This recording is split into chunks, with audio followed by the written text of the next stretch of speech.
بلا فصل کے ماننے والے ہیں، فاصلوں کو پر کیجئے، آگے آگے تشریف لے آئیے، درود پڑھتے جائیے محمد و آل محمد پر۔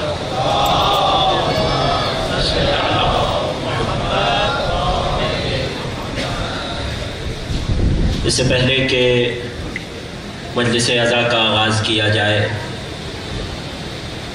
ایک بہت ہی افسوسناک خبر آج دوپہر ہم تک پہنچی۔ حوزہ علمیہ نجف اشرف کے ایک طالب علم فاضل عالم پاکستان تشریف لائے ہوئے تھے، منبر حسین کی خدمت کر رہے تھے، ایک جگہ عزاداری کے لیے تشریف لے جا رہے تھے۔ مرحوم و مغفور قبلہ مولانا سفیر سجاد شیرازی اعلی اللہ مقامہ ٹریفک حادثے کا شکار ہوئے، رحلت فرما گئے۔ آپ تمام سے گزارش ہے کہ مرحوم و مغفور کو اپنی دعاؤں میں خاص یاد رکھیے گا۔ ان کو یاد کرتے ہوئے، انہیں شامل ثواب کرتے ہوئے، حاضرین کے تمام مرحومین کو شامل کرتے ہوئے، کل مرحوم مؤمنین و مؤمنات کو یاد کرتے ہوئے، رحم اللہ من قرأ الفاتحہ۔ بسم اللہ الرحمن الرحیم، الحمدللہ رب العالمین، الرحیم مالک یوم الدین، ایاک نعبد و ایاک نستعین، اہدنا الصراط المستقیم، صراط الذین انعمت علیہم غیر المغضوب علیہم ولا الضالین۔ اللہم صل علی لا حول ولا قوة إلا بالله العلي العظيم۔ أعوذ بالله السميع العليم من الشيطان اللعين الرجيم۔ بسم الله الرحمن الرحيم۔ الحمد لله الذي خلقنا في أمة الذي فاز رتبته إلى قاب قوسين، وأكرمنا بولاية وصيه الذي ردت له الشمس مرتين، وجاهد بالسيفين، وصلى إلى القبلتين، بحب الزهراء أم السبطين، وجعلنا من الباكين على مصاب الحسن والحسين، والتسعة من ذرية الحسين، والصلاة والسلام والتحية والإكرام على أشرف الكونين، رحمة للدارين، جد الحسنين، مولى الكونين، أعني أبا القاسم محمد صل على محمد وآله وعلى محبيهم، ولعنة الله على أعدائهم ومنكري فضائله وغاصبي حقوقهم أجمعين۔ أما بعد، فقد قال الله الحكيم في كتابه الكريم وكلامه العظيم، بسم الله الرحمن الرحيم، ويقول الذين كفروا لولا أنزل عليه آية من ربه، قل إنما أنت منذر ولكل قوم هاد، صدق اللہ العلی العظیم۔ ایک درود ہدیہ کیجئے محمد و آل محمد۔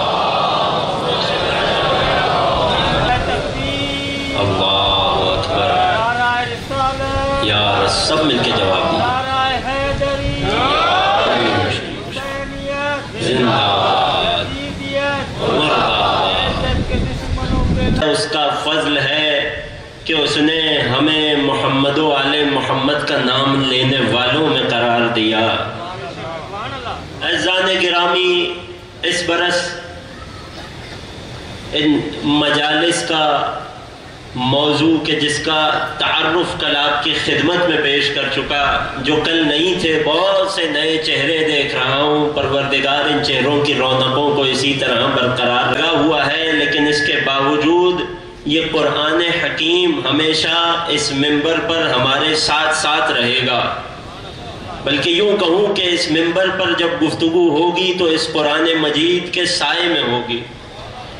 میں نے کل عرض کیا تھا، جو کل موجود تھے، کہ اس کی دو وجوہات ہیں۔ ایک کل بتائی تھی، ایک آج والوں کے لیے بچا کر رکھی ہے۔ پہلی وجہ، تاکہ میرے نوجوان دوست پوری توجہ سے ہر آیت، نشان اور سورہ کے نام کو سنیں۔ راہ چلتے ہوئے بھی کسی مومن، کسی امتی بھائی کے کانوں میں کسی آیت کا نشان، سورہ کا نام پڑ جائے تو گھر جا کر ضرور دیکھے کہ اس آیت میں اللہ اپنے بندوں سے کیا کہہ رہا ہے۔ یہ پہلی وجہ تھی جو کل بیان کرتی۔ مگر اس قرآن کے نسخے کو، قرآن مجید و فرقان حمید کے اس مصحف کو اپنے ہمراہ منبر پر اپنے ساتھ رکھنے کی دوسری اور بہت بڑی وجہ یہ ہے کہ گزشتہ دنوں امت مسلمہ تک ایک دل دکھا دینے والی، دل توڑ دینے والی خبر پہنچی کہ جب ایک نادان نے، کم عقل نے، احمق نے، بے وقوف نے اس قرآن مجید کے نسخے کی توہین کی، یہ گستاخی کی گئی۔ تقریباً 1 ماہ گزر گیا، تمام دنیا اسلام، تمام امت مسلمہ کے دل کو ٹھیس پہنچی۔ آج کل دنیا میں، گلوبل ورلڈ میں یہ فیشن نکل پڑا ہے کہ مسلمانوں کی توہین کرنی ہو تو ان کی مقدس کتاب کو نشانہ بنایا جائے۔ ہم عام مسلمان امتی کیسے اس قسم کی توہین کا جواب دیں گے؟ ہم اس انداز سے احتجاج کریں گے کہ خود کو اس لاریب کتاب سے اور زیادہ قریب کریں گے۔ ہم اس کتاب کو ہر جگہ اپنے ساتھ ساتھ رکھ کر بتائیں گے کہ اس کتاب کا مقام ہماری زندگی میں کیا ہے۔ ہم اس کتاب کی تلاوت میں اضافہ کر کے، اس کتاب کو کثرت سے پڑھ کر، اس کی تعلیمات پر عمل کر کے بتائیں گے کہ ہماری زندگی میں اس لاریب اور مقدس کتاب کا کیا مقام ہے۔ توجہ ہے عزیزوں، کچھ عرائض تمہیداً آپ کی خدمت میں پیش کر رہا ہوں۔ یہ مرکزی منبر کا تقاضا ہے، پوری ذمہ داری سے گفتگو کر رہا ہوں۔ دنیا میں یہ کلچر نکل پڑا ہے، بعض خبروں کے مطابق، بعض افسوسناک خبروں کے مطابق آج پھر اسی جگہ، اسی ملک، اسی علاقے میں اسی شخص نے دوبارہ قرآن مجید کی توہین کی کوشش کی۔ اگر ہدایت کے قابل نہیں تو پروردگار نیست و نابود کرے۔ مبصرین نے جب اس واقعے کا تجزیہ کیا، بہت توجہ رکھیے گا عزیزوں، مبصرین نے جب اس واقعے کا تجزیہ کیا تو اس نتیجے پر پہنچے کہ کچھ سیاسی، دنیاوی سیاست میں، عالمی جغرافیائی سیاست میں کچھ ایسے فائدے تھے، کچھ ایسے تقاضے تھے کہ جن تک پہنچنے کے لیے امت مسلمہ کے ایک خاص ملک کو تکلیف پہنچانے کے لیے، وہاں کے لوگوں کو تکلیف پہنچانے کے لیے قرآن مجید کی والعیاذ باللہ توہین کا سہارا لیا گیا۔ توجہ ہے، قرآن حکیم کی توہین ہوئی اور اسباب سیاسی تھے۔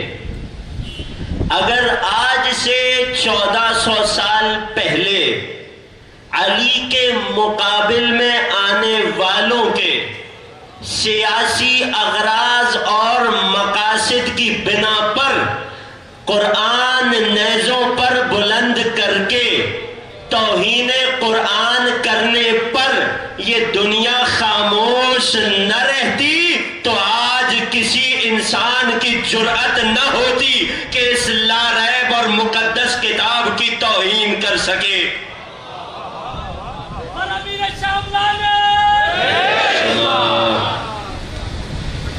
جو پہنچ گئے اس اشارے اس پیغام تک، مل کر علی و آل علی کی عظمت پر درود پڑھ دیجیے۔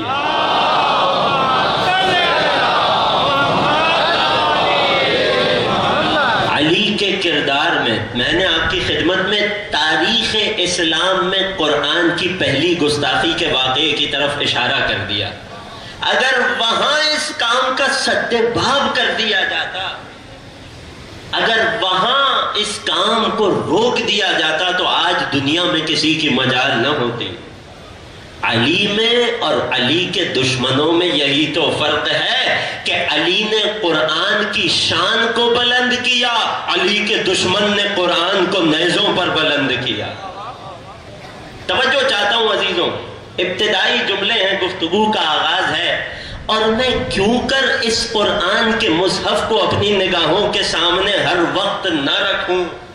میں کیوں کر قرآن دیکھ کر نہ پڑھوں؟ میں قرآن کو اس منبر سے اگر دیکھ کر پڑھوں گا، اگر اسے اپنے ساتھ رکھوں گا تو مجھے ایک ساتھ دو عبادتوں کا مزہ آئے گا۔ ذکر علی میں قرآن کی تلاوت ہوگی اور قرآن کی تلاوت میں علی کا ذکر ہوگا۔ اور میں پہلا نہیں ہوں کہ جو قرآن کی تلاوت میں ذکر علی کو شامل کر دے۔ ارے سب سے پہلے وہ ذات کہ جس نے خود قرآن میں علی کے فضائل کو داخل کر دیا، وہ خود اللہ عز و جل کی ذات ہے۔ ادھر علی کوئی کمال انجام دیتے، ادھر جبریل آیت لے کر آ جاتے۔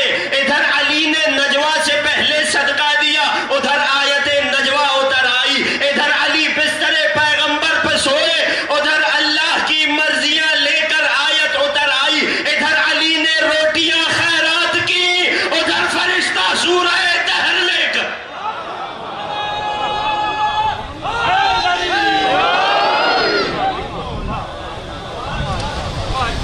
اس سے بہتر نعرہ لگائیے علی کے، سب مل کے جواب۔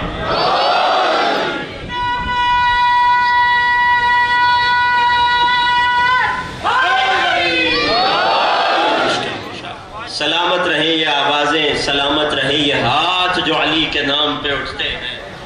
توجہ ہے عزیزوں، میں کیوں کر لطف لے کر قرآن نہ پڑھوں؟ یہ ہم سب کی طرف سے کہہ رہا ہوں میں۔ جو متفق ہو اظہار کیجئے گا، یہ قرآن حکیم کا معاملہ ہے، یہ خدا کی لا ریب اور مقدس کتاب کا معاملہ ہے، یہ اس کتاب کا معاملہ ہے۔ دنیا کے دستور بنتے ہیں، بدلتے ہیں، یہ اس کتاب کا معاملہ ہے کہ جو روز قیامت تک امت مسلمہ کے لیے دستور حیات ہے۔ میں کیوں کر لطف لے کر قرآن کی تلاوت نہ کروں؟ کیوں کر میں اس قرآن کی طرف نگاہ کر کے اپنی آنکھیں ٹھنڈی نہ کروں؟ ارے میں اس علی کا ماننے والا ہوں کہ جس نے اس عالم دنیا میں آنکھ کھولی تو سب سے پہلے قرآن کی تلاوت کی۔ سب سے پہلے میرے مولا نے قرآن کی تلاوت کی۔ ہاں، مگر ایک بہت بنیادی فرق ہے میرے تلاوت کرنے میں اور علی کے تلاوت کرنے میں۔ وہ فرق یہ ہے کہ میں قرآن کی تلاوت کر رہا ہوں قرآن کے نازل ہونے کے 1400 برس بعد۔ علی اس امام کو کہتے ہیں کہ جس نے نزول قرآن سے پہلے قرآن سنایا۔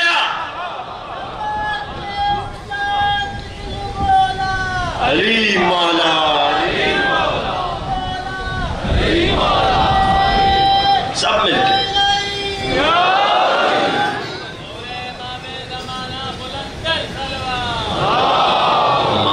صلی علی۔ عزیزوں، میں چاہتا ہوں آخر میں آنے والے پیچھے بیٹھنے والے مومنین بھی ذکر میں ہمارے ساتھ شامل رہیں۔ ارے میری اور علی کے تلاوت میں ایک فرق تو سن لیا، آپ کے جذبوں کو دیکھ کر ایک اور فرق حوالے کر رہا اس شخص کی، مجھ حقیر مجھ فقیر کی تلاوت میں اور میرے مولائے کل کی تلاوت میں ایک اور فرق بھی ہے۔ میں تلاوت کر رہا ہوں قرآن کے مصحف کی طرف دیکھ کر، جب علی نے تلاوت کی تھی تو محمد مصطفیٰ کے چہرے کو دیکھ کر پڑھ۔ توجہ ہے عزیزوں، دنیا آج تک حیران ہے، لوگ سوال کر رہے ہیں یہ کیسے ہوا، یہ کیوں کر ہوا۔ آخری نتیجہ حوالے کر رہا ہوں، پھر اپنے موضوع سے متصل ہو جاؤں گا۔ لوگ حیران ہیں، دنیا سوال کرتی ہے یہ کیسے ہوا کہ علی نے قرآن کے نازل ہونے سے پہلے قرآن سنا دیا، یہ کیسے ہوا کہ سورہ مومنون ابھی اتری بھی نہیں تھی مگر علی امیر المومنین سورہ مومنون کی آیتیں پڑھ رہے ہیں۔ لوگ حیران ہیں، عقلیں دنگ ہیں، یہ کیسے ممکن ہے، قرآن اترنے سے پہلے علی قرآن سنا رہے ہیں۔ میں ہاتھ جوڑ کے کہوں گا اگر واقعے پر غور کرتے تو بہت معمولی سی بات ہے، یہ مت دیکھو کہ علی کس وقت قرآن سنا رہے ہیں، یہ دیکھو کہ قرآن سناتے ہوئے علی کی نگاہیں چہرہ محمد مصطفیٰ پر۔ توجہ کیجئے گا، آخری جملہ نقطہ حوالے کر رہا ہوں، بات آگے بڑھاؤں گا۔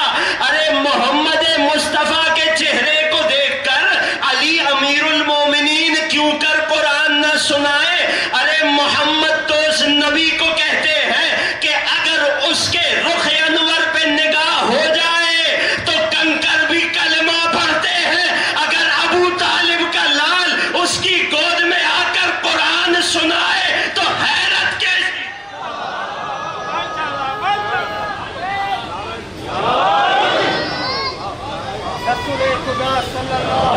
مشکل کشا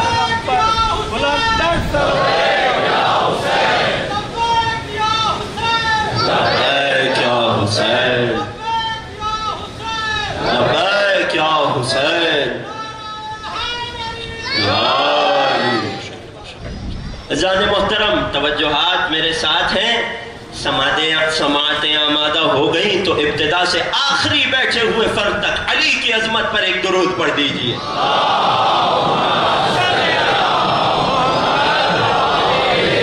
اور ایک اور جملہ اپنے عقیدے کی عکاسی کے طور پر ایک اور جملہ خاموشی سے کہہ کر گزر جاؤں گا۔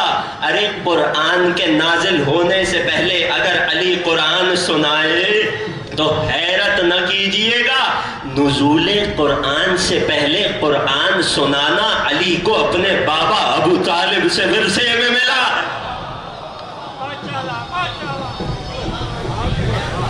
ایک اور درود پڑھ دیجئے مولا و آقا ابو طالب کی عظمت پر۔ بس عزیزوں، سماعتیں آمادہ ہو گئیں، بات کا آغاز کرنا چاہتا ہوں۔ میں نے کل تمہید میں عرض کیا تھا، کل کی مجلس عشرہ محرم الحرام کی تمہید تھی، کل کی گفتگو ایام عزا کی تمہید تھی، آج اپنے موضوع کی تمہیدی گفتگو میں وارد ہو رہا ہوں۔ دونوں باتوں میں فرق ہے، نوجوان توجہ کیجئے گا۔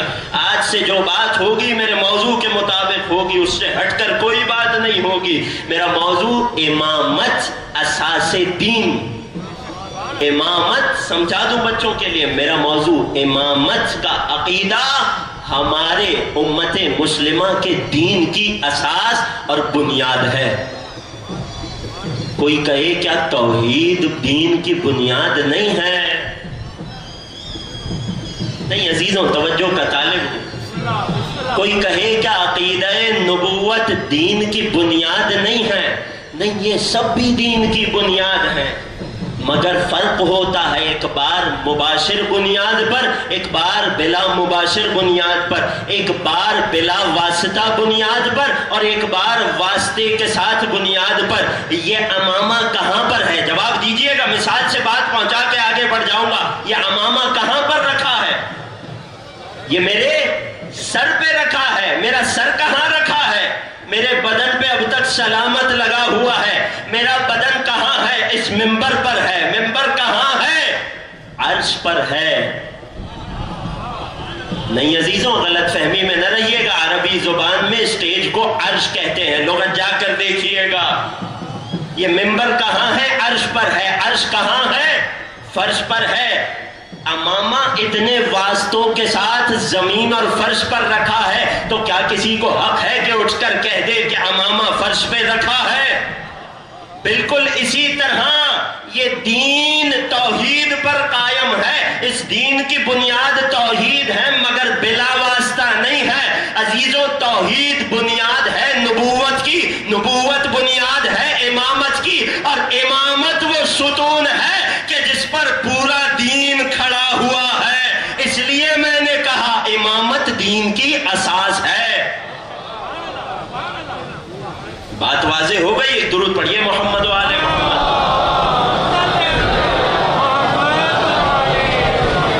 امامت اساس دین، کیوں ضرورت پیش آئی مجھے اس موضوع پہ بات کرنے پر؟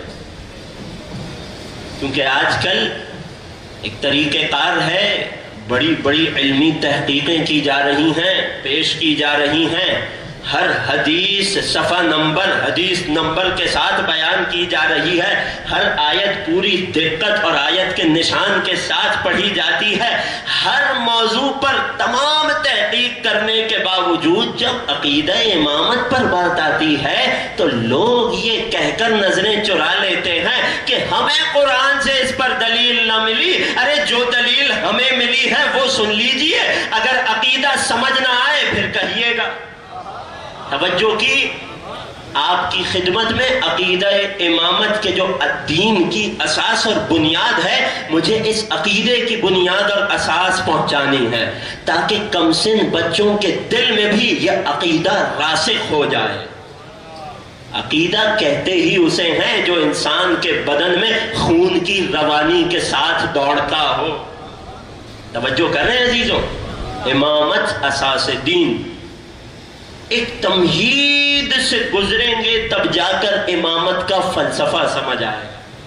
میں تمہید کا آغاز کرنے لگا ہوں، تمہید بھی اپنی جیب سے نہیں، قرآن شریف کے اس مصحف سے آپ کی خدمت میں ایک ایک آیت پیش کروں گا۔ میں تمہید کا آغاز کرنے لگا ہوں، اپنے موضوع میں داخل ہو رہا ہوں، آپ سب سے ایک صلوات کا سہارا چاہتا ہوں۔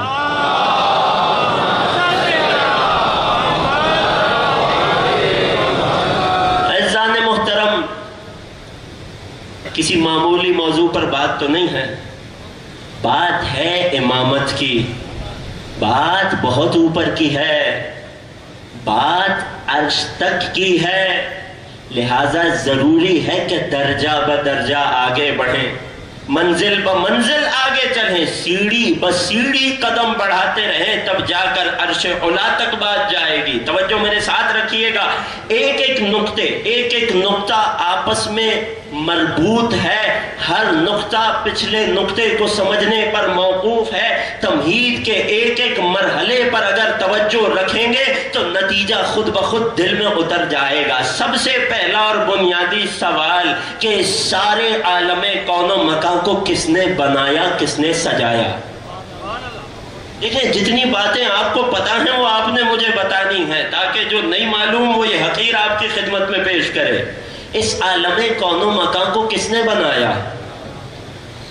وحدہ لا شریک نے، ذات واحد، لم یزل ولا یزال، تعالی اللہ الکبیر المتعال۔ اس عالم کون و مکان کو، زمین و آسمان کو کس نے سجایا؟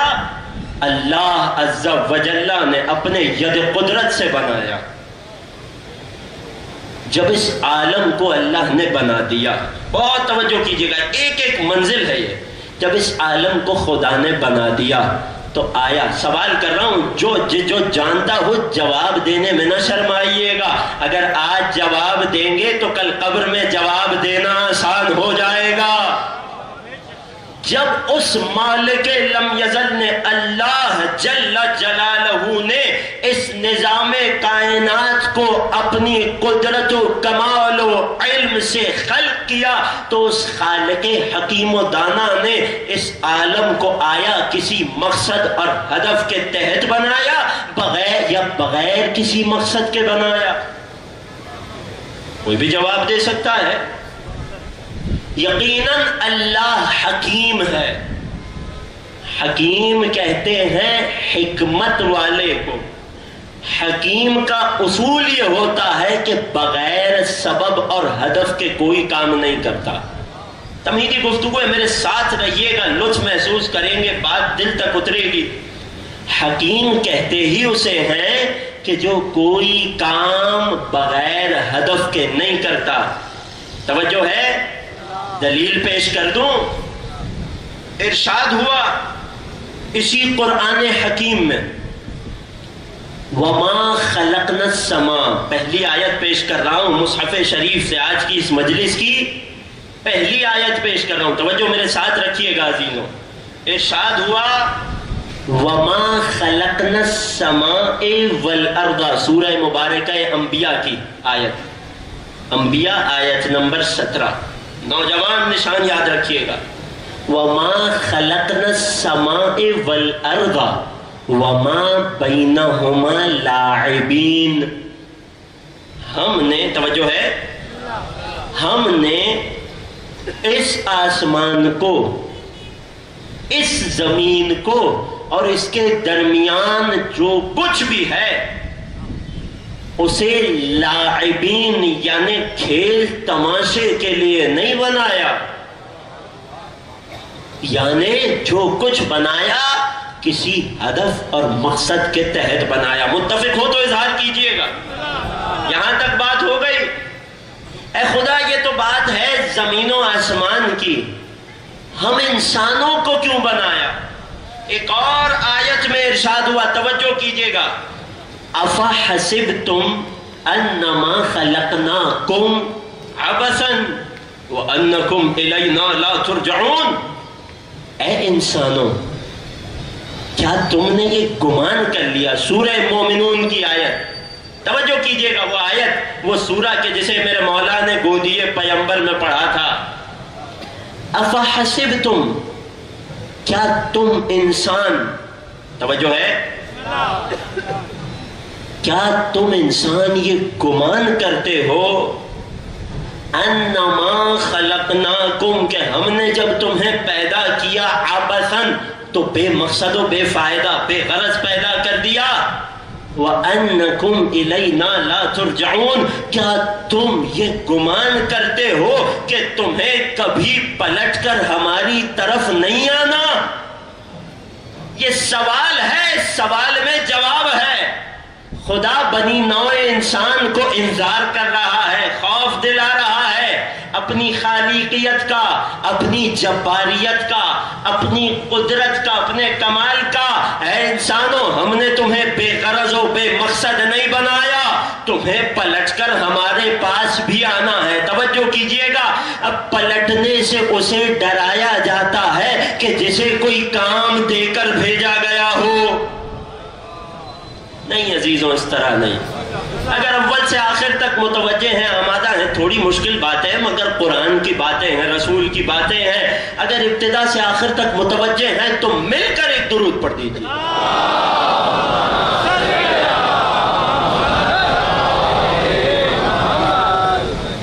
کیا تم یہ گمان کرتے ہو کہ تمہیں عبث، بے فائدہ، بے غرض، بے مقصد پیدا کر دیا؟ وَأَنَّكُمْ إِلَيْنَا لَا تُرْجَعُونَ، کیا تم یہ سمجھے بیٹھے ہو؟ یقین جانیے، اس دنیا میں جس انداز سے ہم زندگی گزارتے ہیں، جس طرح اس دنیا کے مال و زر کے پیچھے پڑ جاتے ہیں اور اپنا دین بھول جاتے ہیں، ایسا محسوس ہوتا ہے کہ گویا بغیر مقصد کے دنیا میں بھیجے گئے ہوں۔ خدا ہمیں خوف دلا رہا ہے، خدا ہمیں یاد دلا رہا ہے، کیا تم بھول گئے کہ ہماری طرف پلٹائے جاؤ گے؟ پلٹائے جانے سے اسے ڈرایا جاتا ہے کہ جسے کوئی ذمہ داری دے کر کہیں بھیجا گیا ہو، جسے بغیر ذمہ داری دیے بھیج دیا جائے، اسے اگر کہا بھی جائے تمہیں پلٹ کے میرے پاس آنا ہے، کہے گا تو کیا ہوا؟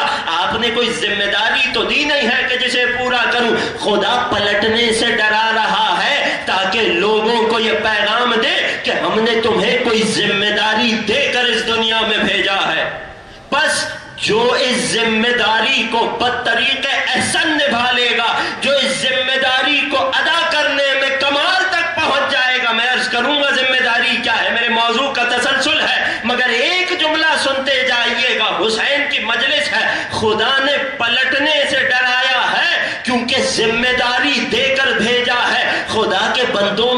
کوئی بندہ اس ذمہ داری کو کمال ادا کر دے تو خدا اسے اس ناز سے اپنی طرف بلاتا ہے کہ یا ایتھا النفس المطمئنہ ارجعی الی ربک راضیۃ مرضیہ، اے نفس مطمئنہ اپنے پروردگار کی طرف پلٹ آ، راضیۃ مرضیہ، ارے تیرا پروردگار بھی تجھ سے راضی ہے، تو بھی اپنے رب سے راضی رہنا۔ فادخلی فی عبادی، میرے بندوں کی صف میں داخل ہو جا، میرے بندوں کی صف میں داخل ہو کر میرے بندوں کی عزت بڑھا دے، میرے بندوں کا رتبہ بڑھا دے۔ وادخلی فی جنتی، میری جنت میں داخل ہو کر میری جنت کی شان بڑھا دے۔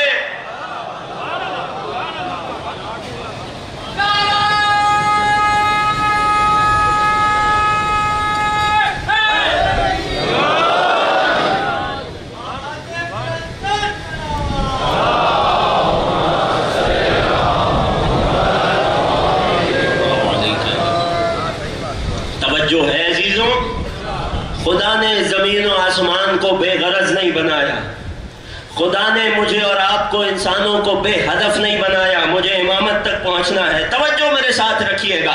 خدا نے ہم انسان کو بے ہدف بے غرض نہیں بنایا، واپس پلٹنے سے ڈرایا، یقیناً کوئی کام دے کر بھیجا ہوگا۔ بچہ پلٹ کر گھر پہنچنے سے اس وقت ہی ڈرتا ہے کہ جب ماں نے کوئی کام کوئی ذمہ داری دی ہو اور بچہ اس کام کو انجام دینا بھول گیا ہو، جب باپ نے کوئی کام سونپا ہو اور بچہ اس کام کو فراموش کر گیا ہو۔ خدا ہمیں واپس اپنی جانب پلٹنے سے ڈرا رہا ہے، گویا بتا رہا ہے ہم نے کوئی ذمہ داری دے کر بھیجا ہے۔ توجہ کر رہے ہیں؟ گفتگو کی اگلی منزل، اگلی سیڑھی، جب خدا نے کوئی ذمہ داری دے کر بھیجا ہے تو اگلا سوال منطقی عقلی طور پہ کیا آتا ہے ذہنوں میں؟ جب خدا نے کوئی کام دے کر بھیجا ہے، کوئی ذمہ داری دے کر بھیجا ہے تو سوال کیا ہے اگلا؟ کہ وہ ذمہ داری کیا ہے؟ وہ ذمہ داری، تسلسل، گفتگو کے تسلسل میں میرے ساتھ ہیں، وہ ذمہ داری کیا ہے؟ پھر خدا کی لاریب کتاب بولی، سورہ مبارکہ زاریات آیت کا نشان 56 میرے نوجوانوں کو یاد رہے گا ورنہ لکھ لیجئے گا۔ سورہ زاریات آیت 56 میں خدا نے اس سوال کا جواب بھی خود ہی دے دیا۔ ارشاد ہوا، بہت معروف آیت، بچے بچے کے لبوں پر، تم ذمہ داری پوچھ رہے ہو، ہم بتائیں گے۔ ارشاد ہوا، وَمَا خَلَقْتُ الْجِنَّ وَالْإِنسَ إِلَّا لِيَعْبُدُونَ، ہم نے جنوں کو اور انسانوں کو پیدا ہی نہیں کیا مگر فقط ایک ہدف کے ماتحت، فقط ایک ذمہ داری کے تحت، فقط ایک مقصد کی خاطر ہم نے جنوں اور انسانوں کو پیدا کیا۔ اے خدا وہ مقصد کیا ہے؟ اِلَّا لِيَعْبُدُونَ، فقط اور فقط اس لیے پیدا کیا کہ یہ جن و انس میری عبادت میری بندگی کرے۔ توجہ ہے؟ جواب مل گیا۔ اگلے مرحلے پر چلتے ہیں۔ اگلا منطقی سوال کیا اٹھتا ہے کہ خدا کی عبادت و بندگی کیسے ہوگی؟ اور توجہ کیجئے گا عزیزوں، یہ بندگی کس چیز کا نام ہے؟ یہ عبادت کسے کہتے ہیں؟ کیا لمبے سجدے کرنے کو عبادت کہتے ہیں؟ کیا بہت زیادہ نماز پڑھنے کو عبادت کہتے ہیں؟ توجہ کیجئے گا عزیزوں، نہیں عزیزوں، یہ سب چیزیں عبادت ہیں مگر ایک شرط کے تحت۔ وہ بنیادی شرط ہی اصل میں عین عبادت ہے۔ اگر صرف سجدے کرنا عبادت ہوتا، اگر صرف نمازیں پڑھنا عبادت ہوتا تو کائنات کا سب سے بڑا عبادت گزار ابلیس ہے۔ جو ہے ابلیس سے زیادہ خدا کو آج تک کسی نے سجدہ نہیں کیا۔ سجدہ کرنا فقط عبادت نہیں ہے، ایک شرط ہے، ایک چیز ہے کہ جو روح عبادت ہے، جو اصل عبادت ہے، وہ کیا ہے؟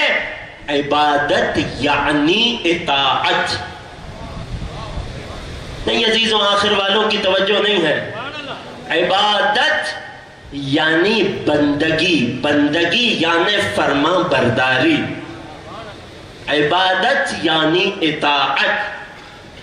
بچوں کے لیے آسان کروں، عبادت یعنی بات ماننا. یہی تو جھگڑا تھا. وہ کہہ رہا تھا خدا اپنی جانب 1000 لاکھ سجدے کرا میں کرتا جاؤں گا مگر اس ایک پتلے کو سجدہ نہیں کروں گا. خدا کہہ رہا تھا بس اس ایک پتلے کو سجدہ کر لے اور کبھی کچھ نہیں مانگوں گا. توجہ ہے عزیزوں، عبادت یعنی بندگی، عبادت یعنی اطاعت. ہم منزل بمنزل آگے بڑھ رہے ہیں، توجہ میرے ساتھ رکھیے گا. عبادت یعنی اطاعت، عبادت یعنی فرما برداری، یعنی بات ماننا. یہیں سے گفتگو کا اگلا مرحلہ کہ فرما برداری اس وقت تصور کی جا سکتی ہے جب کوئی فرمان موجود ہو. تسلسل کو ذہن میں رکھیے گا. بات ماننا اس وقت تصور میں آئے گا جب کوئی بات ہو. فرمان تو معلوم ہو تب فرما برداری آئے گی. یہی وجہ ہے کہ جب امام معصوم سے میرے اور آپ کے چھٹے سرکار صادق آل محمد امام جعفر صادق علیہ، نہیں عزیزوں، امام کی عظمت پر اس سے بہتر درود پڑھی.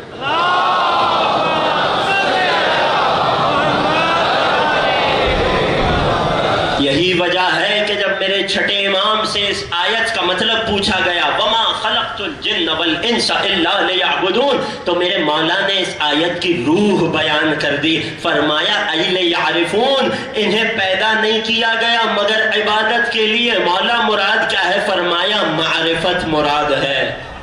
معرفت یعنی جاننا، معرفت یعنی پہچاننا. کیوں؟ کیونکہ جب علم ہوگا تبھی تو عمل ہوگا. جب خدا کے فرمان کا علم ہوگا، جب خدا نے کیا بات چاہی ہے وہ معلوم ہوگا، تبھی جا کر اس بات پر عمل ہوگا. جب تک معرفت نہ ہو عبادت نہیں ہو سکتی. توجہ کیا آپ نے؟ بات کو ایک منزل اور آگے بڑھاؤں. سوال یہ ہے عبادت کے مقصد سے ہم سب پیدا ہوئے. اے خدا ہم اپنے مقصد کے مطابق چلنا چاہتے ہیں، تو ہمیں حکم دے ہم عمل کریں گے. تو فرمان جاری کر ہم فرما برداری کریں گے. تو امر کر ہم اطاعت کریں گے. خدا کیسے کسی انسان کو حکم دے گا؟ خدا کیسے ہم تک اپنا امر پہنچائے گا؟ کیا وہ وحدہ لا شریک، وہ ذات واجب جو بدن کی قید سے منزہ و مبرہ ہے، جو لامحدود ذات ہے، جس کی حقیقت کبھی کسی محدود اور ممکن کے ذہن میں سما نہیں سکتی، کیسے ممکن ہے کہ وہ لامحدود ذات باری ہم محدود اور بے مایہ مادے کی تخلیق انسانوں سے بات کرے؟ کیسے خدا کا فرمان ہم تک پہنچے گا؟ کیسے خدا کی بات ہم تک پہنچے گی؟ یہی وجہ ہے کہ قرآن نے کچھ ایسے نور کے پیکر بنائے جنہیں بشری جسم میں ڈھال کر دنیا میں بھیج دیا. میں موضوع سے دور ہوں، ابھی بھی تمہیدی مرحلے میں ہوں. اے خدا تو اپنا فرمان اپنے عام بندوں تک، اس مادے کی خلقت تک، اس خاک کے پتلے تک، اس خاکی، اس آسی تک کیسے پہنچائے گا؟ قرآن میں آواز دی گئی. توجہ میرے ساتھ ہے؟ پریشان تو نہیں ہے؟ اگر آمادہ ہے درود پڑھیے محمد و آل محمد.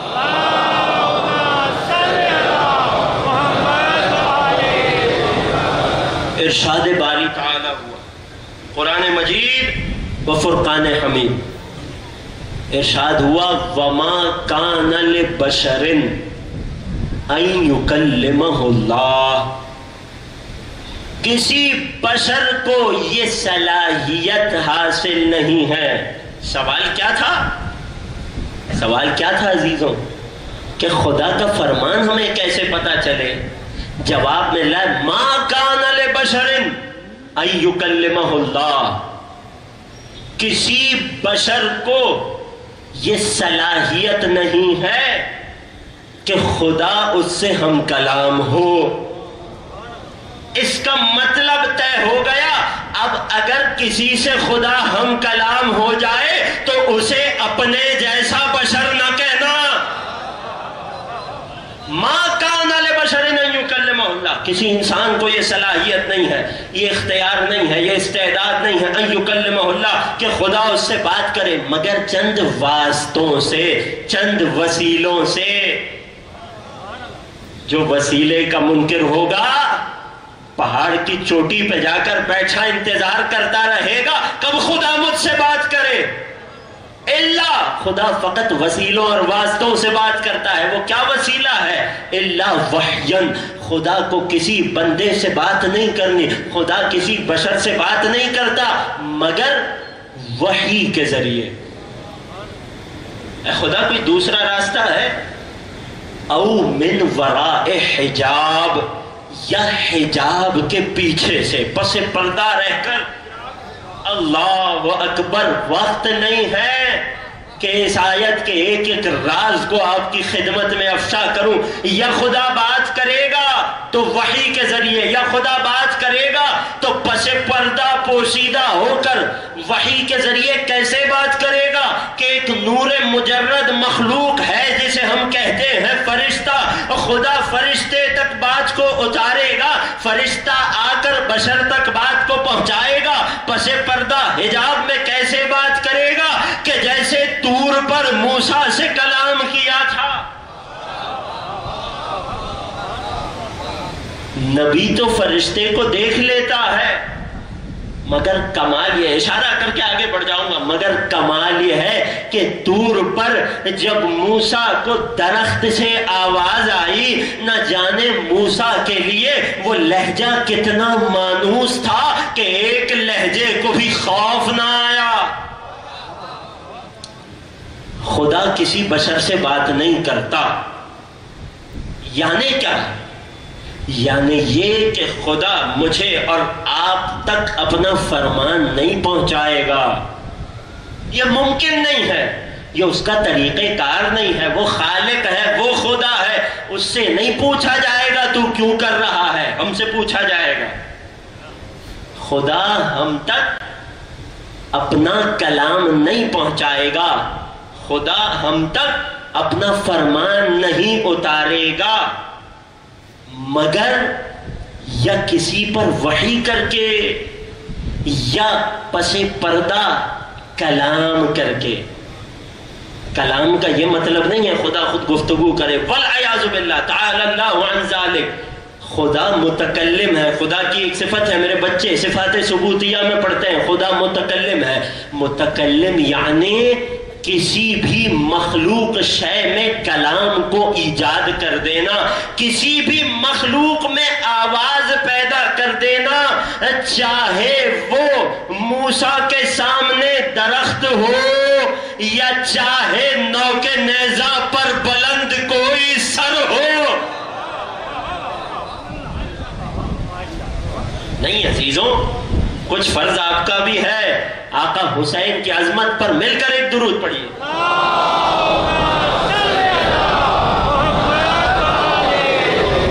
گفتگو کا تسلسل ذہنوں میں ہے، میں امامت کے بہت قریب آ گیا، محفل عرش تک پہنچ رہی ہے، موضوع عرش کے قریب جا رہا ہے، سیڑھی بسیڑھی بات ہو رہی ہے۔ خدا نے ہمیں بے مقصد نہیں بنایا۔ مقصد کیا ہے؟ عبادت ہے، مل کر بولیے گا، کل کی بات نہیں پوچھ رہا۔ مقصد کیا ہے؟ عبادت یعنی فرما برداری۔ فرما برداری کب ہوگی؟ کہ جب فرمان کی خبر ہو جائے۔ فرمان کسے پتا ہوگا؟ کہ جس تک فرشتہ اترے یا پس پردہ جس سے خدا ہم کلام ہو جائے۔ پس عزیزوں، جس پر فرشتہ اترتا ہو یا خدا پس پردہ جس سے کلام کرتا ہو، اسی کو زبان عربی میں حجت خدا کہتے ہیں۔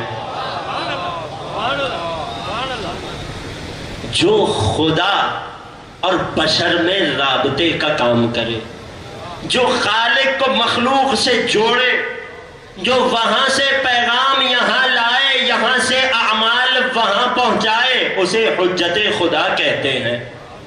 لہذا ضروری ٹھہرا کہ خدا اس کائنات میں اپنا پیغام، اپنا فرمان سنانے والے کچھ انسان بھیجے جن کی حقیقت نورانی ہو، جو پیکر بشری میں سما دیے گئے ہوں، اور ایسی ہی ہستیوں کو کہ جو خدا کا فرمان لے کر انسانوں تک آئے، کہ جو خدا کا پیغام ہمیں سنانے آئے، انہیں پیغمبر کہا جاتا ہے، انہیں خدا کا نبی کہا جاتا ہے۔ توجہ ہے عزیزوں، کس طرح توحید سے نبوت تک کا سفر ہوا؟ اللہ، یہاں گفتگو میں ایک مشکل ہے، یہاں ایک پہیلی ہے، اگر آمادہ ہے تو پیش کروں۔ ایک بڑا عقلی سوال ہے، بڑا بنیادی سوال ہے کہ اگر عام انسان خدا سے ہم کلام نہیں ہو سکتا، اس کی اتنی اوقات نہیں ہے، اس کا اتنا قد نہیں ہے، چاہے وہ خود کو محمد جیسا کہہ لے، کبھی محمد جیسا ہو نہیں پائے گا۔ مشکل یہ ہے کہ خدا، اگر توجہ کیجئے گا، عقیدے کی بنیاد پیش کر رہا ہوں، مشکل یہ ہے کہ اب عام انسان خدا سے ہم کلام نہیں ہو سکتا، وہ خدا کا فرمان نہیں سن سکتا۔ اب اگر کوئی عام انسان دنیا میں آ جائے مگر اس انسان کو فرمان خدا سنانے والا نہ ہو، انسان آ جائے مگر اسے پیغام سنانے والا نہ ہو، تو جب تک پیغام لانے والا پیغام لائے گا، اس بات کا خطرہ لگا رہے گا کہیں ایسا نہ ہو کہ خدا کی معرفت کرانے والے کے پہنچنے سے پہلے، خدا کا فرمان لانے والے کے پہنچنے سے پہلے کبھی ایک لمحے کے لیے یہ شرک کر بیٹھے۔ ہمیشہ یہ ڈر لگا رہے گا، خدا نے انسان کو دنیا میں تو اتار دیا مگر یہ انسان خدا کا فرمان تو نہیں جان سکتا۔ جب تک فرمان پہنچانے والا فرمان لے کر آئے گا، جب تک خدا کسی پیغام بھر کے ذریعے سے اسے پیغام پہنچائے گا، ہمیشہ یہ خوف لگا رہے گا کہیں ایسا نہ ہو یہ مقصد میں ناکام ہو جائے، کہیں ایسا نہ ہو یہ شرک و بت پرستی میں مبتلا ہو جائے، کہیں ایسا نہ ہو کہ سورج کو ابلتے دیکھ کر اس کی پرستش کر بیٹھے، کہیں ایسا نہ ہو چاند کو طلوع ہوتے دیکھ کر چاند کی عبادت کر بیٹھے۔ اس سے پہلے کہ عام انسان شرک و بت پرستی میں مبتلا ہو، یہ خدا کی حکمت پر لازم ہے کہ اس سے پہلے عام انسان تک پیغام لانے والا پہنچ جائے۔ بات مشکل تو نہیں ہے، توجہ ہے۔ اگر بچے کو باپ اپنے سے پہلے گھر سے نکال دے تو ہمیشہ خطرہ لگا رہے گا کہیں ایسا نہ ہو مجھ سے پہلے بیچ سڑک کے چلا جائے، حادثے کا شکار ہو جائے۔ لہٰذا عقل مندوں کا طریقہ یہ ہوتا ہے کہ بچے کو اپنی انگلی تھمواتے ہیں، بچہ باپ کی انگلی تھامتا ہے، پہلے باپ گھر سے قدم نکالتا ہے، پھر بچے کو سورج کی تپش میں لاتا ہے، کہیں ایسا نہ ہو مجھ سے پہلے یہ گھر سے نکلے اور کسی کوتاہی کا شکار ہو جائے، کسی حادثے کا شکار ہو جائے۔ یہی حکمت تھی کہ جس کا تقاضا تھا کہ خدا نے جب اس کائنات میں انسان کو بھیجا تو پہلے پیغام سنانے والے کو بھیجا، پھر پیغام سننے والے کو بھیجا۔ توجہ کی عزیزوں، دلیل پیش کروں آج کی گفتگو کی آخری آیت، سورہ مبارکہ بقرہ۔ یہ اتنا سخت سورہ ہے، کل بھی عرض کیا تھا، آج تکرار میں حرج نہیں ہے، یہ اتنا مشکل سورہ تھا کہ لوگوں کو اسے یاد کرنے میں 40 سال لگ گئے تھے۔ اسی سورہ مبارکہ بقرہ، نہیں عزیزوں اس طرح نہیں، اگر توجہ ہے آخری شخص تک ایک درود پڑھ دیجئے۔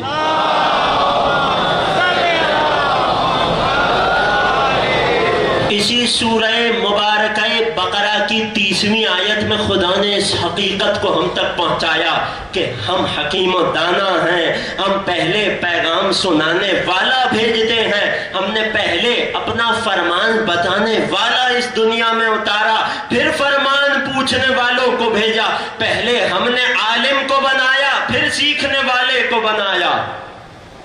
سورہ بقرہ آیت 30 ارشاد ہوا وَإِذْ قَالَ رَبُّكَ، خدا کی قسم اس لفظ اذ میں، یہ 2 حرف ہیں الف اور ذال، مگر ان دو حرفوں میں میرے نبی کی جتنی بڑی منقبت چھپی ہے۔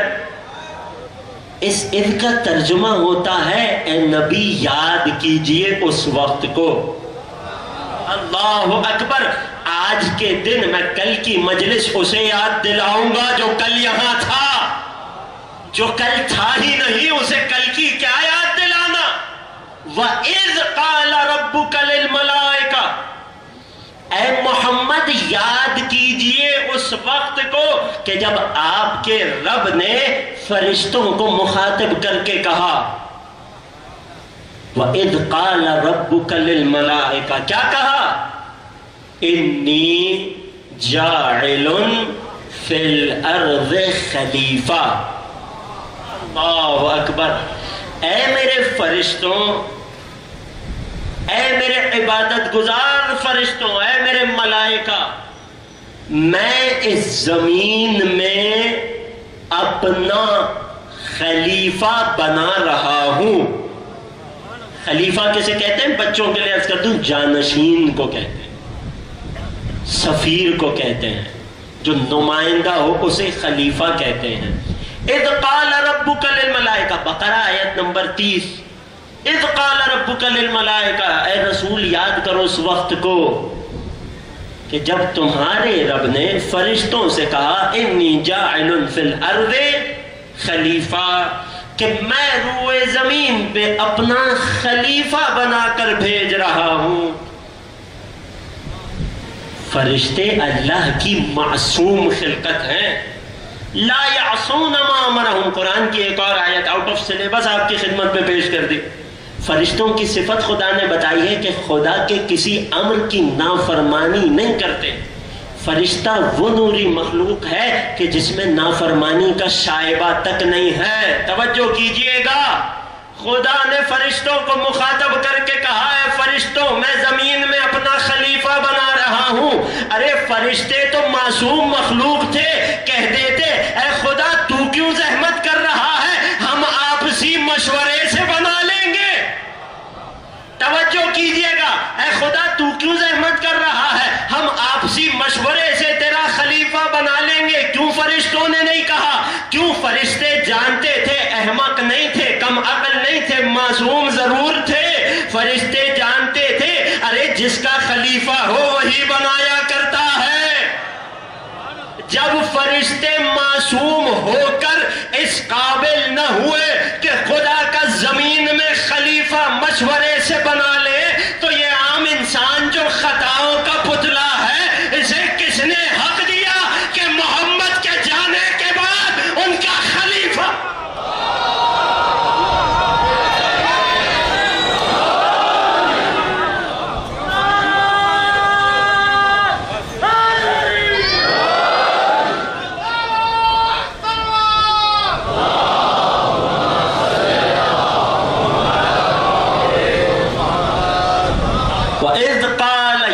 عقیدوں کی ضمانت ہے عزیزوں۔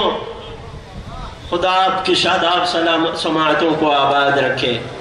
اے نبی یاد کیجئے اس وقت کو جب خدا نے فرشتوں سے کہا انی جاعل فی الارض خلیفہ، میں زمین میں اپنا خلیفہ بنا رہا ہوں، میں اپنا خلیفہ خود بنا رہا ہوں۔ قالو، فرشتوں نے ایک سوال کیا، اتجعل فیہا، کیا زمین میں اسے خلیفہ بنائے گا؟ من یفسد فیہا، جو زمین میں فساد کرے گا۔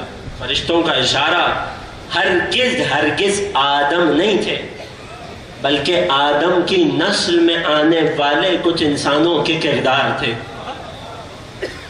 آج کی گفتگو ذہنوں میں سما گئی، ایک ایک مرحلہ محفوظ رکھنا ہے۔ میں ابھی نبوت تک پہنچا ہوں، ابھی مجھے ختم نبوت تک پہنچنا ہے، تب جا کر امامت کے دروازے پہ پہنچیں گے۔ توجہ کر رہے ہیں عزیزوں؟ عقیدہ امامت، یہ ایک جملہ تحفتاً حوالے کر کے جا رہا ہوں، کل اس کی تشریح کروں گا۔ عقیدہ امامت ہی وہ عقیدہ ہے کہ جو ختم نبوت پر سب سے بڑی دلیل ہے۔ اس جملے کی تشریح کل کی گفتگو پر، آج دامن وقت میں گنجائش نہیں ہے۔ فرشتوں نے کیا کہا جب خدا نے پہلے دنیا میں ہمیں بے ہدف نہیں بھیجا. ہدف کیا ہے؟ عبادت. عبادت یعنی فرما برداری. فرما برداری اس وقت کہ جب کوئی فرمان سنانے والا ہو.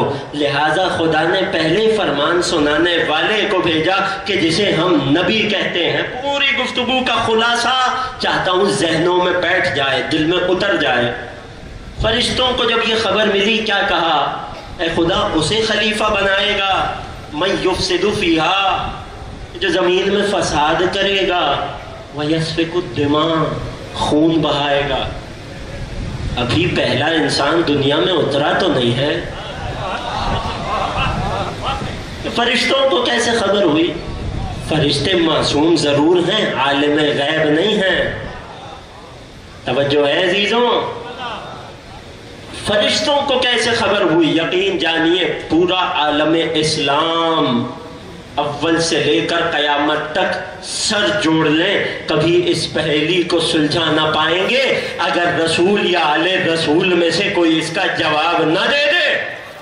کیونکہ واقعے کی حقیقت کو وہی جانتا ہے جو واقعے کے وقت وہاں موجود ہو.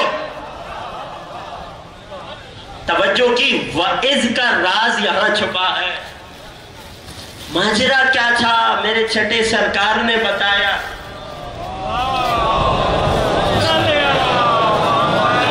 عزیزوں، چھٹے امام کی عظمت پر مولا کی شایان شان ایک درود.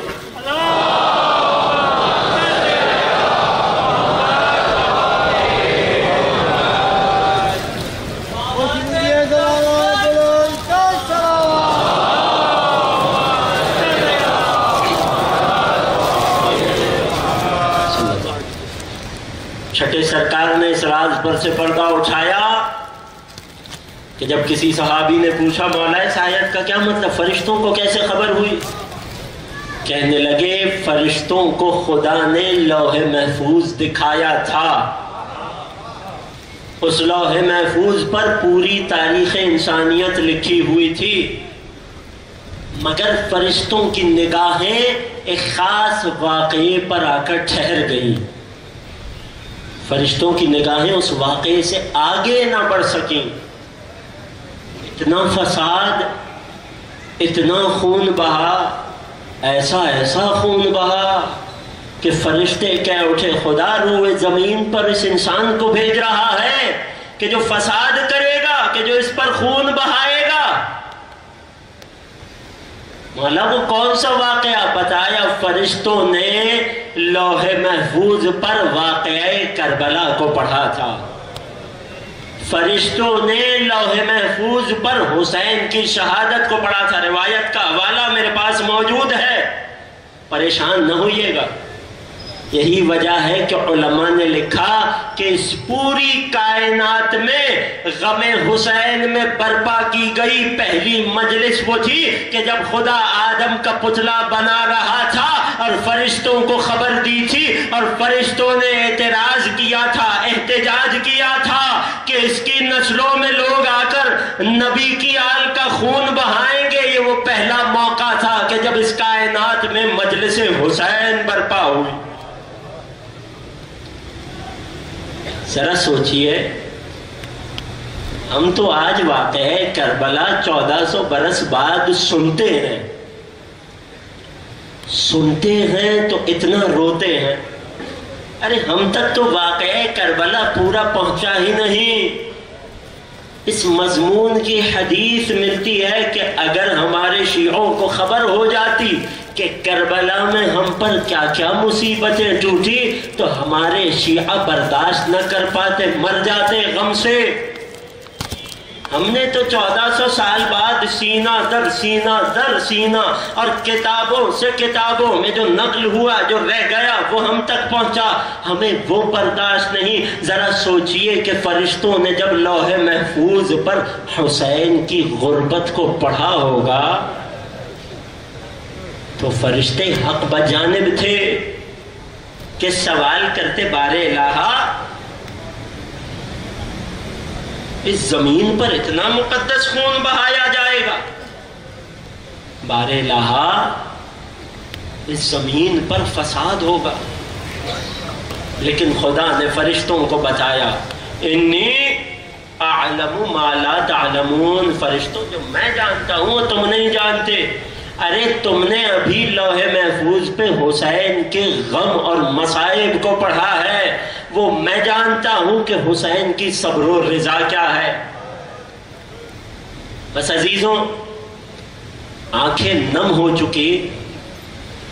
اس منبر کی روایت ہے کہ آج پہلی محرم کا دن گزرنے کے بعد اس منبر سے ایک ایسے خاندان کا تذکرہ ہوتا ہے کہ جس نے اپنی پوری نسل کربلا میں نام حسین پر قربان کر دی، یہاں تک کہ کوئی ایسا بچہ تک باقی نہ رہا جو اس خاندان کی نسل کو آگے بڑھائے۔ میں بات کر رہا ہوں جناب ام البنین کی، مادر عباس، میری شہزادی باب الحوائج کی بھی ماں ہے۔ اتنے مجرب واقع ہیں، کسی کو کوئی مشکل ہو، کوئی بیماری ہو، رزق میں تنگی ہو، کوئی پریشانی ہو، ام البنین کی نظر مان کر تو دیکھیے، ارے کیسے در عباس سے خالی لوٹیں گے۔ یہ تمہید میں اس لیے عرض کر رہا ہوں کہ جب مصائب اپنے معراج پر ہوں، گریے کی صدائیں بلند ہوں، اس وقت جھولی پھیلانا، دل میں جو حاجت ہو ام البنین کا واسطہ دے کر خدا سے مانگنا۔ ام البنین یعنی بیٹوں کی ماں۔ اسے ام البنین کیوں کہا جاتا ہے میری شہزادی سلام اللہ علیہا؟ کیونکہ خدا نے شہزادی کو 4 بیٹوں سے نوازا۔ خدا نے اس بی بی کو امیر المؤمنین سے 4 بیٹوں اور 1 دختر سے نوازا۔ اللہ اللہ، علی کی بیٹیاں۔ ام البنین کو 5 اولادیں عطا ہوئی، 4 فرزند ہیں، 1 دختر ہے۔ اس دختر کا نام ہے شہزادی رقیہ۔ اس دختر کا ازدواج علی نے اپنے بھائی عقیل کے فرزند جناب مسلم ابن عقیل سے کیا۔ وفاداری کا ایک اور قصہ، ایک اور داستان۔ ام البنین کے 4 فرزند، 1 بیٹی۔ اس بیٹی کا ازدواج جناب مسلم سے۔ جناب مسلم اور جناب رقیہ کو بھی خدا نے 4 بیٹے اور 1 بیٹی سے نوازا۔ بیٹوں میں 2 کا نام محمد ہے، 1 عون ہے، 1 ابراہیم ہے۔ بیٹی کا نام ہے حمیدہ بنت مسلم۔ بڑی کم سنی میں کربلا میں حسین کے ساتھ تھی، سکینہ کے ساتھ تھی یہ بیٹی۔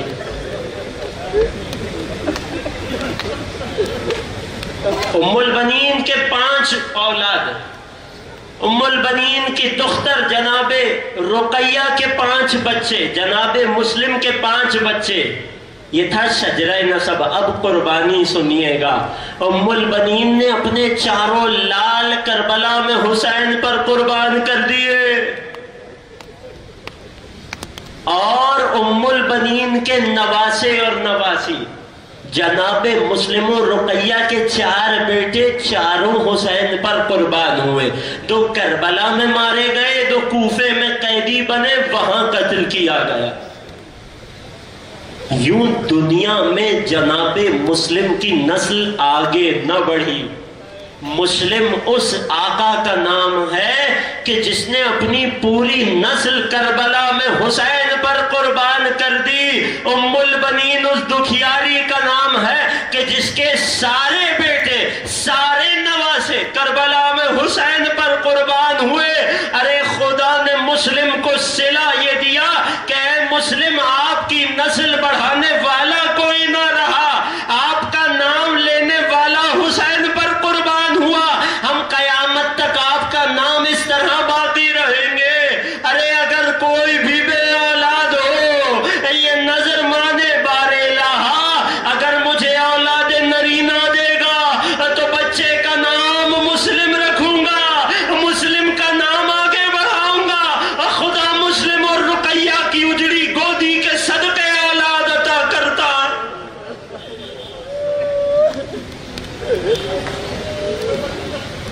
اجرکم علی اللہ اجرکم علی الزہرا، یہ تھی اس خانوادے کی قربانی۔ آج مجھے مسلم کے شہزادوں کا تذکرہ کرنا ہے۔ دو کمسن شہزادے، دو غریب شہزادے۔ ارے بچہ کچھ دیر ماں باپ سے جدا ہو جائے تو آنسو نہیں روک پاتا۔ یہ شہزادے 1 برس سے زیادہ ماں باپ کی نظروں سے اوجھل رہے، اور ایسا اوجھل رہے کہ نہ ماں کو خبر ہے کہ شہزادے کہاں ہے، نہ شہزادوں کو پتا ہے کہ ہمارے بابا اور ہماری ماں کہاں ہے۔ طفلان جناب مسلم، خدا ہم سب کو ان کے روضوں کی زیارت نصیب کرے۔ عزیزوں، کربلا معلی کے قریب ہی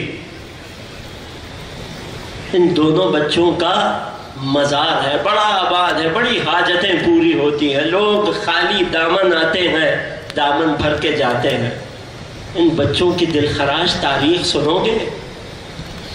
2 بچے واقعہ کربلا سے فرار ہوئے، 2 شہزادے کربلا میں قتل ہوئے، 2 بچے بعض تاریخی روایات کے مطابق کربلا سے بچ کر نکل گئے، بعض روایات کے مطابق بابا کے ساتھ کوفہ گئے، جدا ہو گئے۔ القصہ مختصر، یہ بچے سفر کرتے تھے رات کی تاریکی میں، دن کو چھپ جاتے تھے، مگر بالآخر گرفتار ہوئے، قیدی بنے۔ میرا سلام ہو ان کمسن قیدیوں پر، میرا سلام ہو مسلم غریب کے دونوں شہزادوں پر، میرا سلام ہو عباس کے دونوں بھانجوں پر۔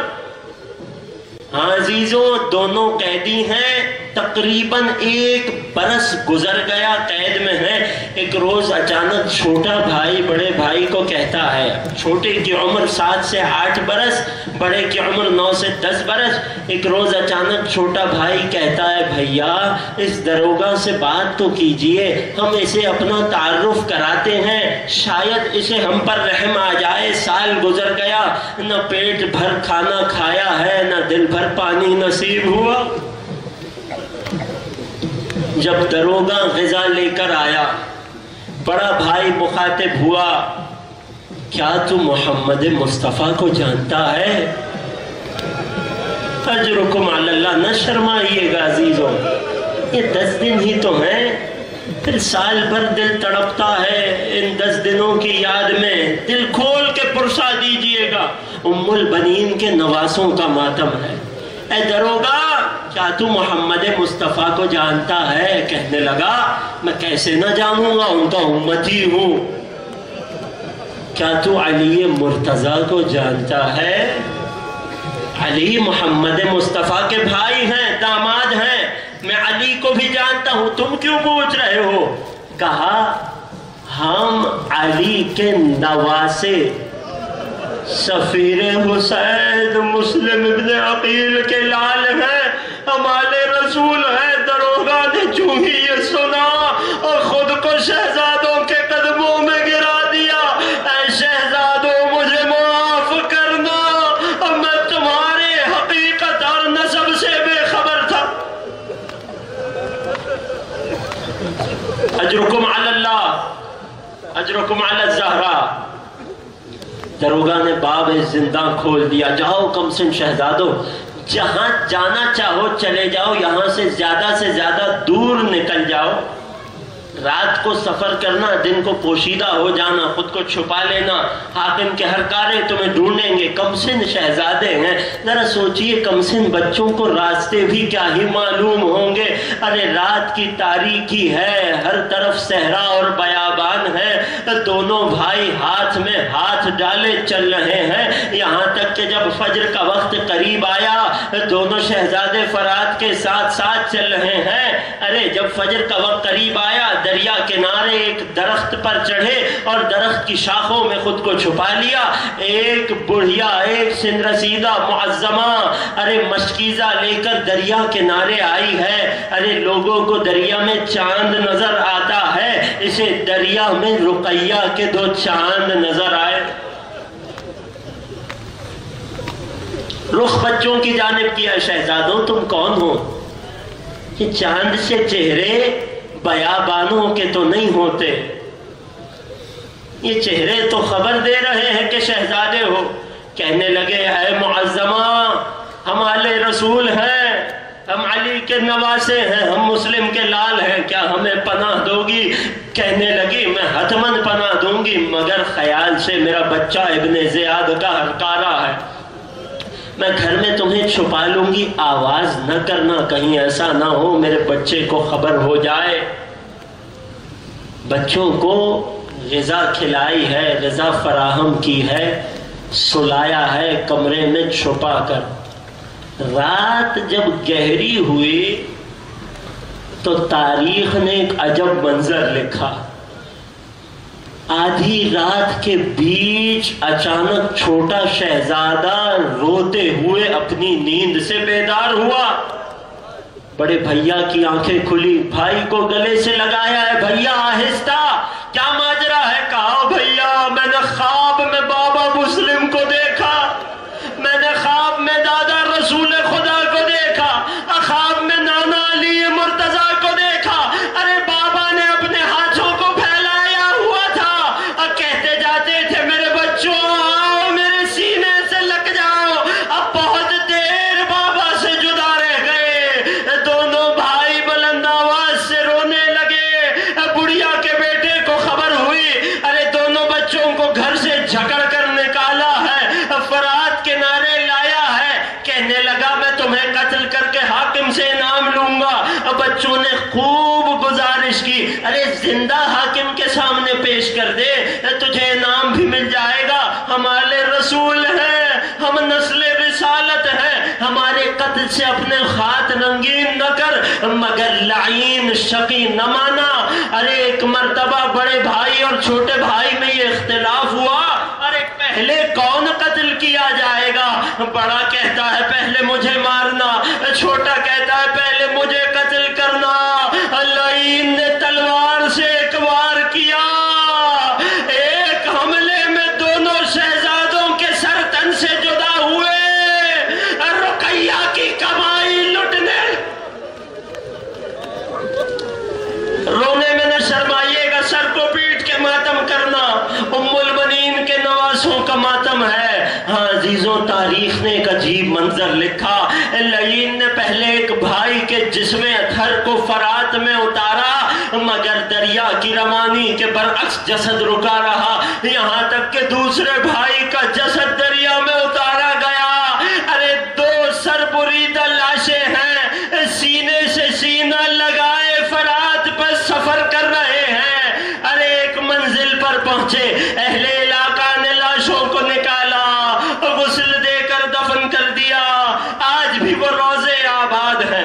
ادھر یہ لعین دو کمسن شہزادوں کے سر لے کر ابن زیاد ملعون کی بارگاہ میں پہنچا۔ آخری جملے زحمت تمام، ضروری ہے ان شہزادوں کی تاریخ کو پڑھا جائے۔ جس کے دل میں جو حاجت ہو، جو بے اولاد ہیں، اے خدا تجھے رقیہ کی خالی گودی کا واسطہ، ہر بے اولاد کو اولاد نرینہ دے دے۔ دو شہزادوں کا سر دربار میں لایا ہے۔ ارے ایک مرتبہ دونوں سروں کو ابن زیاد کے سامنے، لعین کے سامنے تشت پر رکھا۔ روایت کے تاریخ کے جملے ہیں، سر کو پیٹ کے ماتم کرنا، رونے میں نہ شرمانا۔ جب ابن زیاد کے سامنے یہ چہرے آئے، ابن زیاد ملعون جیسا شقی شخص 3 مرتبہ تخت سے اٹھا، 3 مرتبہ تخت پر بیٹھا، اور ایک مرتبہ ایک جملہ شقی سے کہا، یہ بتا کہ ان چاند سے چہروں کو دیکھ کر تجھے رحم نہ آیا؟ میں نے کہہ دیا آپ نے سن لیا۔ ذرا تصور کیجئے گا، جو ابن زیاد جیسے شقی کی نگاہوں میں چاند کا ٹکڑا ہے، وہ بچے ماں کے دل کے لیے کیا؟ اجرکم علی اللہ۔ ادھر رقیہ کو اسیر بنا کر کربلا کے اسیروں کے ساتھ شہر کوفہ کے دروازے پہ لایا گیا۔ دروازے کوفہ پہ لاشیں مسلم ہے۔ رقیہ نے ایک مرتبہ لاشیں مسلم کی جانب نگاہ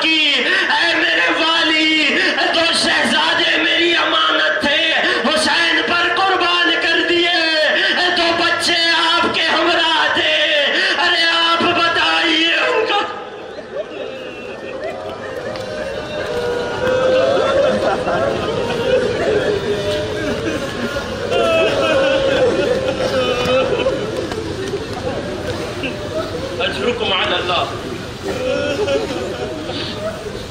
اجرکم علی الزہراء، خدا کوئی غم نہ دے سوائے غم آل محمد کے، خدا آل محمد کے غم سے ہماری جھولیوں کو پر رکھے۔